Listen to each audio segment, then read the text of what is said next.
اعوذ باللہ من الشیطان الرجیم بسم اللہ الرحمن الرحیم السلام علیکم ورحمۃ اللہ وبرکاتہ۔ آئیے آج ہم جانتے ہیں کہ صرف رمضان المبارک میں روزہ رکھنے کی کتنے بڑے بڑے ثواب ہیں، اور جو لوگ اس رمضان المبارک کے روزے تھوڑی تھوڑی باتوں کو لے کر چھوڑ دیتے ہیں، یا تھوڑی تھوڑی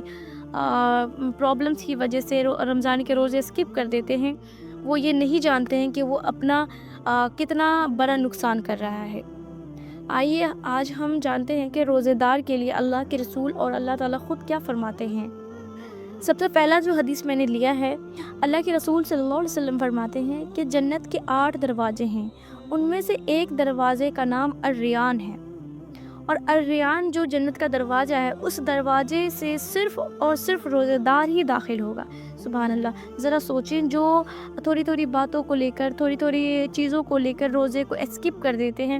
کیا اس شخص کے لیے یہ دروازے کھلے گا؟ بالکل نہیں۔ لہٰذا ہماری ریکویسٹ ہے ان تمام بہنوں سے، ماؤں سے اور ان بھائیوں سے، اسلامک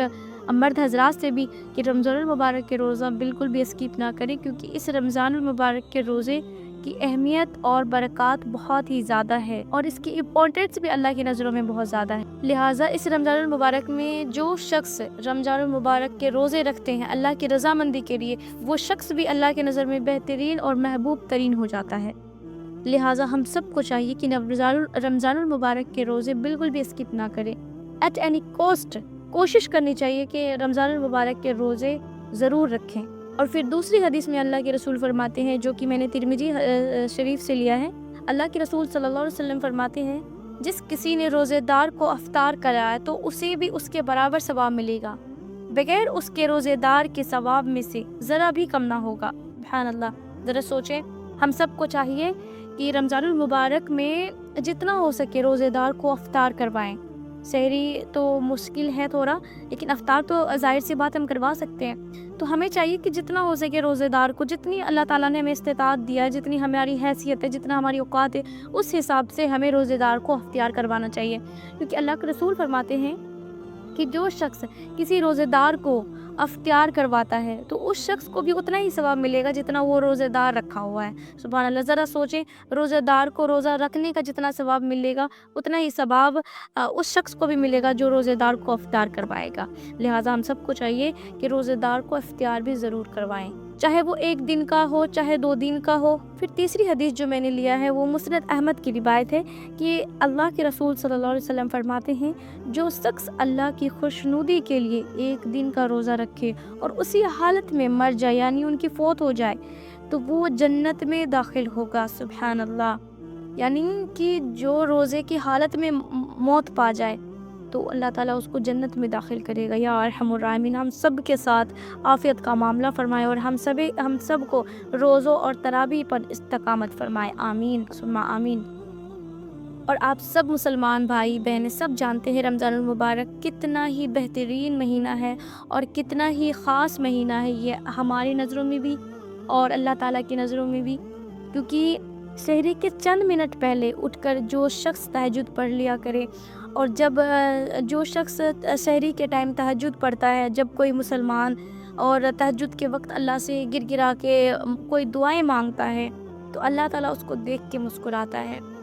رمضان کے پورے ٹائم 24 گھنٹہ ہی بہت ہی خوبصورت ہوتا ہے، لیکن ان میں سے 3 ٹائم ایسا ہے جو کہ بہترین ٹائم ہے۔ اس ٹائم میں جو دعا کریں گے وہ دعا قبول ہوگا۔ فرسٹ آف آل جو سحری کا ٹائم ہوتا ہے، اس ٹائم پہ ضرور چاہیے کہ 2 رکعت ہی صحیح تہجد ضرور پڑھے اور اللہ تعالیٰ سے کثرت سے دعائیں کرے، چاہے کسی بھی مسئلے کا ہو، کوئی بھی چیز اللہ سے مانگنا ہو تو ضرور مانگیں۔ کسی کی شادی نہیں ہو رہی، کوئی بیمار ہے، کسی کو شفا نہیں مل رہا، یا کسی کو جاب نہیں مل رہی، یا کسی کو اپنا گھر نہیں ہے، یا کسی کو اولاد نہیں ہے، ایٹسٹرا ایٹسٹرا، جو چیز اللہ سے مانگنی ہو نا، وہ رمضان کے آخری جو ٹائم ہوتا ہے جسے سحری کا ٹائم کہتے ہیں، اس ٹائم پہ 2 رکعت تہجد نماز پڑھ کے اللہ سے ضرور مانگیں۔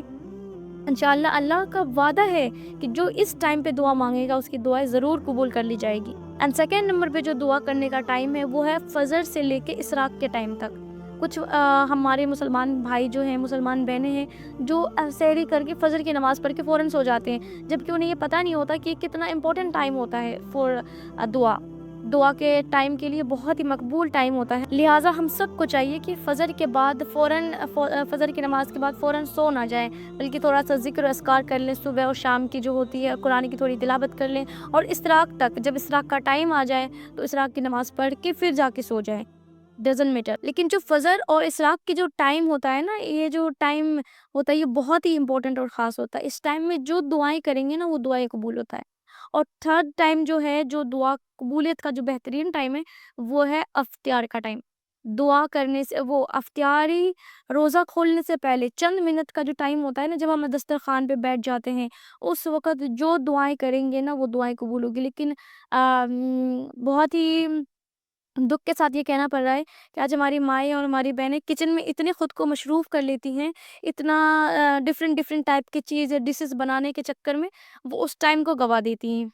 وہ لاؤ وہ بناؤ، اس چکر میں وہ اپنا ایک دم گولڈن جو ٹائم ہوتا ہے نا، ڈائمنڈ ٹائم جو ہوتا ہے وہ اسکپ کر جاتی ہیں اور کھو دیتی ہیں۔ لہٰذا میری ماؤں سے، خاص کر کے میری اسلامک بہنوں سے میرا ریکویسٹ ہے کہ اس ٹائم کو بچا لیں اور اس ٹائم پہ اللہ سے رجوع کریں، اس ٹائم پہ اللہ سے رابطہ کریں، اور جو بھی اپنی جائز ضروریات ہے اس کو ضرور مانگیں، اور بہترین آخرت بنانے کے لیے ضرور دعا کریں۔ السلام علیکم ورحمۃ اللہ وبرکاتہ۔